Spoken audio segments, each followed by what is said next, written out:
Hey guys, Jacob here. This is going to be a video on the Carbine 7 assault rifle high-end weapon that was added in Title Update 5. I'm going to tell you guys now, this is just a standard Title Update 5 weapon. This is not locked behind anything. I know some of my friends have actually gotten this before it's even going into the mission. Some of my friends have the new Stoner LMG and they don't even have the pass, so you guys can get this weapon just from opening, boxes and stuff like that. But I will be covering the weapon so you guys can see how to get this. But how to get it, one way you can get this is doing the Manning National Zoo. You will get this as a reward at the very end. Once you complete the final boss and killer, you'll be able to go into the room, and once you open it, it should drop once you get the mission complete and once it's done. Another way to get this is through the weapon caches that are all around the map, and you should be able to open that and actually get one. But this is what the weapon looks like. This is the Carbine 7 assault rifle, hitting at 17.8k damage, 869 RPM, and 50 rounds in the mag. Overflowing is the new talent. Every 3 reloads from empty increases your base magazine capacity by 100%. I did throw a Legro on this due to the fact that it had jazz hands and I wanted a little bit more RPM. And I also wanted to test out the new talent, so I was like, I'm not too worried about it. I can obviously get another one that most likely has a Legro. So far, none of my friends have even gotten one that has a Legro on it, but I know you can, so eventually I'll get it when I get it. But the new talent is pretty cool. So you're getting 100% ammo capacity. So if you have like 50 and you reload, you're going to get about 80, rounds in your mag. But I'm also going to be telling you guys what I think about this gun and what I think it is on the tier list and my overall opinion about it. The normal attachments on here are the 5.56, as you guys can see, which you guys can put, the sturdy 5.56 mags, the Beretta sights, all this stuff will fit on here as normal. This gun resembles to me a little bit of the lightweight M4 from Div 1. And this gun has a lot of RPM if you throw a Legro on there as a standard talent. So if you get one that has a Legro already on there, you could throw, Optimist on here or Strain, whatever you're using, get a little bit more damage out of it. If this didn't have overflowing on it and had a Legro, I'd probably get rid of overflowing and throw something like Optimist on here after I was done reviewing this weapon. But I haven't, I wouldn't roll it unless I showed you guys what this actually does.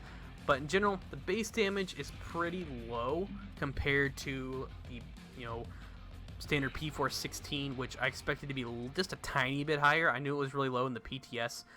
Maybe they'll upgrade this in the future, make it a little bit stronger. They probably won't, but hopefully they do. The RPM is 869, which is way higher than the P4 because the P4 is 825 with a Legro. So if you have a Legro on here, you're getting 869 RPM, which I understand that some higher RPM weapons have, less damage, but if you go to my stash box here and look at this FAMAS, yeah, you're getting less ammunition, but this gun hits way higher RPMs and has more damage. The main one I want to compare this to is the Police M4. It's about the same amount of damage, has a higher RPM, and the same amount of ammo capacity. So why would you use that gun when you have this gun? I guess maybe because the other one's probably a little bit more stable. I guess you could say that, but to me, this doesn't really make a lot of sense, but I guess that's just kind of how it is. I am also going to compare this to the P416, which probably isn't the best of a comparison due to the fact they're both different guns, obviously, but they're both assault rifles, and you can see 825 RPM on the P4 and 869 RPM on the Carbine 7. So you can see there's a pretty big damage buff in between there. Compared to the P4. I think the P4 is still the best high-end assault rifle in the game at the moment. On a tier list, I think it'd probably go from Eagle Bear, which I don't really want to get into the whole Eagle Bear situation about that gun, but I think it'd go from Eagle Bear to P416, then AK, then maybe the Carbine 7, and guns like the CTAR, the F2000, probably in that category. But high-end goes, I still think these two are probably the best high-end assault rifles you can use in the Dark Zone, or maybe even this one, these three right here, because the AK is pretty good, and even the P416 is pretty good. I think probably the military P416 is actually probably better than the Carbine 7. There are a few ways to make up damage for this weapon, like using something maybe like compensated on the ropes, spotter, or having a lot of weapon damage to get, I think I've seen this probably go to 18k is the highest I've seen. But if you use spotter on the ropes, you're going to be able to have a little bit more damage approximately using this. Or if you use talents like Optimus on your gun, you're obviously going to get more damage when you use that talent. But I will show you guys the gun and how it shoots. You guys can see there's also a bar there for every time you reload on empty. And you can also use the chatterbox with this weapon, and it shoots very fast. You can see that's 80 rounds right there. And with the chatterbox, this weapon does spit out bullets a lot. But personally, I just think this gun deserves just a tiny bit more damage to the fact that it's a little weird to me. I don't know about you guys, but I think it's a little bit weird that it's still on par with like something like the Police M4, even though I think it should be on par more with something like the P416, because, you know, this is a pretty cool assault rifle, and the RPM is not as high as the Police M4, obviously. But I would think that it'd have a little bit more base damage, maybe at least around 19k, somewhere around there. But maybe with the new, the skill builds and stuff going around, people will be able to buff this gun a little bit more with, stuff like spotter and on the ropes, and make it a little bit stronger.